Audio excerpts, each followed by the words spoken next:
Supreme court के 6 जज वो जा रहे हैं।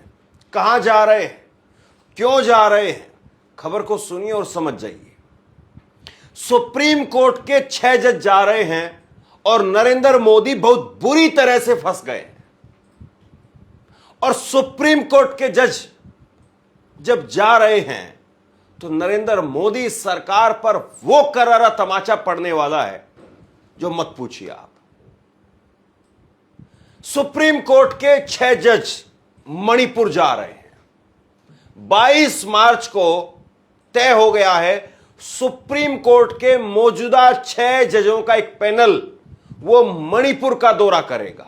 वही मणिपुर जिसका नाम लेने से नरेंद्र मोदी और भाजपा के नेता कतराते हैं। वही मणिपुर जिसमें लगातार हिंसा हो रही है और अब 2 साल हो जाएंगे। इसी साल 3 मई को, यानी तकरीबन अब 1.5 महीना बाकी है।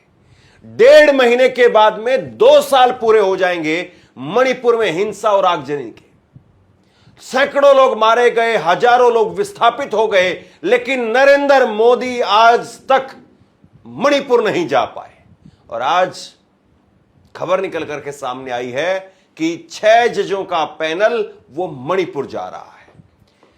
कई जगह पर यह खबर अलग अलग वेबसाइट पर लगी है, लेकिन कोई इस बात को नहीं लिख पा रहा कि जब सुप्रीम कोर्ट के जज जा सकते हैं, जब विपक्ष के नेता जा सकते हैं, तो मोदी के पैरों में क्या मेहंदी लगी हुई है?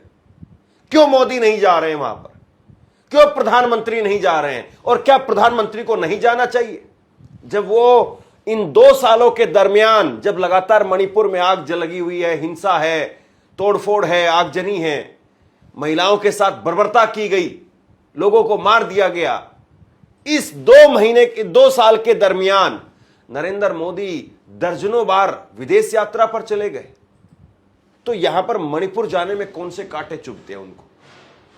और मणिपुर जाकर के ये सुप्रीम कोर्ट के 6 जजों का पैनल जो बात रखेगा देश और दुनिया के सामने, जो चीजें निकल करके सामने आएगी, 22 मार्च को कुछ तो बड़ा होने वाला है। 22 मार्च को कुछ तो खबर ऐसी निकल करके सामने आने वाली है जिसको मैनेज करना नरेंद्र मोदी सरकार के लिए बड़ी जो है मुश्किल होने वाली है। और 22 मार्च को मणिपुर की खबर टीवी पर ना चले, इसके लिए क्या तैयारी की जा रही होगी, इस बात को भी जरा सोचिए।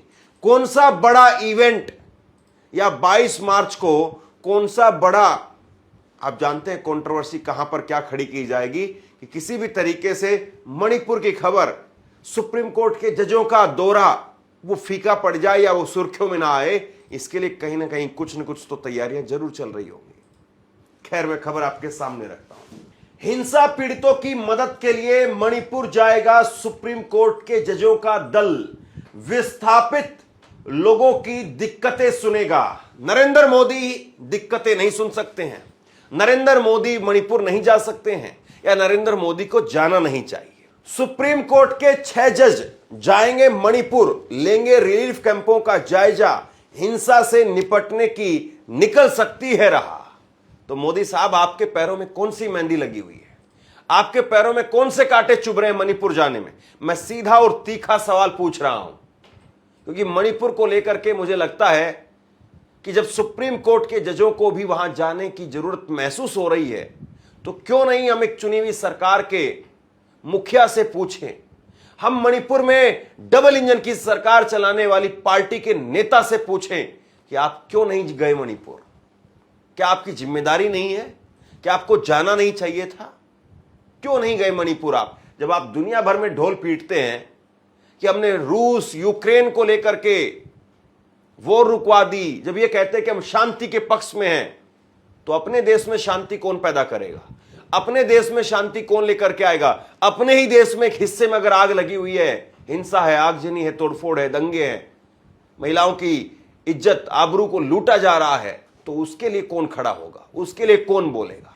मणिपुर जाएगा सुप्रीम कोर्ट का प्रतिनिधि मंडल। सुप्रीम कोर्ट के 6 जजों का एक प्रतिनिधि मंडल मणिपुर जाएगा। न्यायमूर्ति BR गवई के नेतृत्व में यह प्रतिनिधि मंडल 22 मार्च को मणिपुर में राहत शिविरों का दौरा करेगा। प्रतिनिधि मंडल में न्यायमूर्ति BR Gavai, Suryakant justice Vikram Nath, MM सुंदरेसी, KV Vishwanath और N कोटेश्वर शामिल हैं। ये 6 जज हैं जो मणिपुर जा रहे हैं। मोदी साहब नहीं जा पा रहे हैं। मोदी जी पाकिस्तान चले जाते हैं, बड़ी 56 इंच की छाती बताते हैं वो अपनी। अभी 2 दिन पहले उनका एक पॉडकास्ट आया, उस पॉडकास्ट में वो कह रहे थे कि मैंने तो पाकिस्तान को इनवाइट किया, अपनी शपथ ग्रहण समारोह में मैंने पाकिस्तान को न्योता दिया, उनको बुलाया। भाई पाकिस्तान को आप बुला सकते हैं, पाकिस्तान के साथ बातचीत के लिए भी तैयार हैं, अच्छे रिश्ते भी चाहते हैं और चाहने भी चाहिए, होना भी चाहिए अच्छे रिश्ते। लेकिन मणिपुर के लिए आपके कदम क्यों रुक जाते हैं और मणिपुर में शांति क्यों नहीं हो पाती है? 2 साल का वक्त कोई छोटा वक्त नहीं है, बहुत बड़ा वक्त है। और प्रधानमंत्री जब मणिपुर पर बोलते भी हैं तो कहते हैं कि पहले की सरकारों में ये था, पहले की सरकारों में वो था, पहले ऐसा होता था, पहले वैसा होता था। पहले नरेंद्र मोदी नहीं थे, पहले भाजपा नहीं थी, पहले इतना मजबूत, अगर हाल के सालों में बात करें तो सरकार भी नहीं थी जिसके पास में इतना बड़ा जनादेश हो। अभी तो आप बैसाखियों पर आए हैं, पिछले साल तो आपके पास में अच्छा खासा जनादेश था। और पहले इतनी तकनीक भी नहीं थी, इतनी फैसिलिटी भी नहीं थी। आज बहुत कुछ बदल चुका है और आज इस बदलते हुए जमाने में हम सवाल पूछेंगे कि आप पीछे का रोना कब तक रोएंगे और पीछे का रोना रो करके कब तक आप अपने आप को बचाएंगे। मैं एक सीधी सी बात आपसे पूछता हूं, अगर आपके मां बाप आज की तारीख में अगर मणिपुर में रह रहे हैं तो क्या आप चैन से, अमन से, सुखी से देश के किसी भी कोने में या दुनिया के किसी भी कोने में क्या नौकरी कर सकते हैं, अपना काम कर सकते हैं? कि आपके मां बाप मणिपुर में बैठे हुए हैं और आप दिल्ली में नौकरी कर रहे हैं, आपके मणिपुर में मां बाप बैठे हुए हैं और आप मुंबई में, लखनऊ में, कोलकाता में काम कर रहे हैं, क्या आप चैन से काम कर सकते हैं? नहीं कर सकते। हर वक्त यही दिमाग में रहेगा, पता नहीं घर पर क्या हो जाए, पता नहीं मां बाप को कोई कुछ कर तो नहीं देगा। और अगर मान लीजिए आपके मां बाप दिल्ली में है, लखनऊ में है, मुंबई में है, कोलकाता में है, कहीं पर भी है और आप मणिपुर के अंदर है, क्या आपके मां बाप चैन से 2 वक्त की रोटी खा पाएंगे? उनके दिल में हमेशा यही रहेगा, पता नहीं बेटा ठीक तो है या नहीं, पता नहीं बेटे को कुछ हुआ तो है या नहीं। सुबह, शाम, दोपहर 3 वक्त जब तक अगर फोन नहीं आ जाएगा, बात नहीं हो जाएंगी, वीडियो कॉल नहीं देख लेंगे, तब तक सुकून नहीं होगा। और बहुत सारी बार तो वहां पर ऐसा होता है कि इंटरनेट को बंद करना पड़ता है, तो फिर वीडियो कॉल भी नहीं हो पाती, ये भी नहीं देख पाते कि बेटा किस हालत में। और उस मणिपुर को 2 साल से छोड़ा हुआ है। सोचिए कि कैसी लोगों की जिंदगी बना दी गई है। आप अपने ऊपर लेकर के देखिए, आपको पता चलेगा अगर आपके मां बाप वहां हो या आप वहां पर हो तो आपके परिवार की हालत क्या होगी। और वैसी ही हालत जो है वो आज मणिपुर के लाखों परिवारों की है। उसी हालत में आज मणिपुर के लाखों परिवार रह रहे हैं। लेकिन सब कुछ चंगा से, मीडिया बात नहीं करता है, मीडिया देखता नहीं है। अब सुप्रीम कोर्ट के जज जा रहे हैं तो क्या देखेंगे? सुप्रीम कोर्ट के जज जा रहे हैं तो खबर ये निकल करके सामने आ रही कि पहले वो इस बात को देखेंगे कि क्या लोगों को कम से कम 2 वक्त का खाना मिल पा रहा है या नहीं मिल पा रहा है। पहली इस बात को वो ग्राउंड पर जाकर के सुनिश्चित करना चाहते हैं, क्योंकि मणिपुर पर सुप्रीम कोर्ट में सुनवाई चल रही है और वो इस बात को सुनिश्चित करेंगे कि क्या वहां पर लोगों को, जो विस्थापित कैंपों में रह रहे हैं, उनको 2 वक्त का खाना मिल पा रहा है या नहीं मिल पा रहा है। इस बात को सुनिश्चित करेंगे वो ग्राउंड पर जाकर के, क्या लोगों का इलाज वो हो पा रहा है या नहीं हो पा रहा है। और इसके लिए बाकायदा वो रिलीफ कैंप में जाएंगे, अस्पतालों में भी जाएंगे। इसके बाद में वो इस चीज को देखेंगे कि क्या लोगों को कानूनी मदद मिल पा रही है या नहीं मिल पा रही है। इसके बाद में वो पुलिस थानों का जायजा लेंगे और क्या पुलिस थानों में लोगों की रिपोर्ट लिखवाई जा रही है या नहीं लिखवाई जा रही, क्या पुलिस लोगों की बात सुनने का काम कर रही है या नहीं कर रही है। क्योंकि वहां पर एक डिस्प्यूट ये भी निकल करके सामने आ रहा है कि स्थानीय पुलिस और आर्मी के बीच में, सेना के जवानों के बीच में कई बार झड़प की, कई बार तकरार की वीडियो निकल करके सामने आती है। तो सुप्रीम कोर्ट के जब ये जज जाएंगे वहां पर, तो खाना, इलाज, कानूनी मदद, पुलिस थानों का हाल, रिलीफ कैंप में कैसे हाल हैं वो, और उसके साथ साथ वो इस बात को भी सुनिश्चित करेंगे कि जो दंगा पीड़ित हैं, दंगा से प्रभावित होने वाले लोग हैं, उन लोगों के क्या निजी दस्तावेज बचे हुए भी हैं या नहीं, क्योंकि अपने आप में एक सवाल खड़ा हो जाएगा कि वो भारत के नागरिक हैं या नहीं। और यहां तो सीए, एनआरसी और ये तमाम तरह की बातें सरकार चलाती है। जाहिर सी बात है, जब किसी का घर जला दिया गया, कोई अपने बच्चे को, अपने परिवार को नहीं बचा पाया, तो डॉक्यूमेंट को कहां से लेकर के घूमता। तो सुप्रीम कोर्ट के जज वहां पर जाकर के इस बात को सुनिश्चित करेंगे कि निजी दस्तावेज क्या वो लोगों के पास में हैं, जल गए हैं। अगर जल गए हैं, खो गए हैं, छूट गए हैं, तो उनके लिए फिर क्या दोबारा से सुविधा की जा रही है। मतलब सुप्रीम कोर्ट के जज जाकर के वहां पर कोई ऐसा बड़ा तीर मारने वाले नहीं है, लेकिन कम से कम वो मरहम लगाने का काम करेंगे। कम से कम वो वहां जाकर के लोगों के साथ में जो कुछ हो रहा है उसको देखने का काम करेंगे।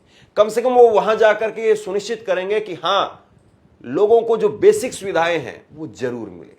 हिंसा चल रही है, तोड़फोड़ है, आगजनी है, वो है अपनी जगह पर, उसको वो ठीक नहीं कर सकते हैं। वो आदेश दे सकते हैं, स्थिति को जो कुछ नियंत्रण में करने के लिए जरूरी है, उस बात को सुनिश्चित करने के लिए जो प्रयास किए जा रहे हैं, क्या वो काफी है या नहीं, उस बात पर सुप्रीम कोर्ट जोर दे सकता है। सुप्रीम कोर्ट के पास में कोई सेना तो नहीं है, कोई पुलिस तो नहीं है, कोई सरकार तो नहीं है सुप्रीम कोर्ट के पास में, कोई नेता भी नहीं है सुप्रीम कोर्ट के पास में कि वो वहां जाकर के और उन चीजों को ठीक करवा सके। ये सारी चीजें तो सरकार के पास में है, उस सरकार के पास में जो ढोल पीटती है। लेकिन वो सरकार क्या कर रही है? एक तरफ मणिपुर के अंदर लगातार तकरीबन 2 साल होने जा रहे हैं, हालात बद से बदतर होते चले गए, और दूसरी तरफ मणिपुर जैसा ही हाल जो है वो देश का होने मतलब लगातार करने की कोशिश की जा रही है। आप नागपुर में देखिए क्या हो रहा है। मुख्यमंत्री का शहर, मुख्यमंत्री का गृह क्षेत्र, और मुख्यमंत्री के गृह क्षेत्र होने के बावजूद लोग जो हैं आज किस हालत में है। नागपुर में लोगों की गाड़ियां, घरों को फूंक दिया गया, आग लगा दिया गए। वहां पर हिंदू कह रहे हैं कि भाई हम पुलिस को फोन करते रहे, पुलिस नहीं आ पाई। ये नागपुर की हालत है, जहां पर संघ का, आरएसएस का हेड ऑफिस है, हेडक्वार्टर है, वहां ये हालत है।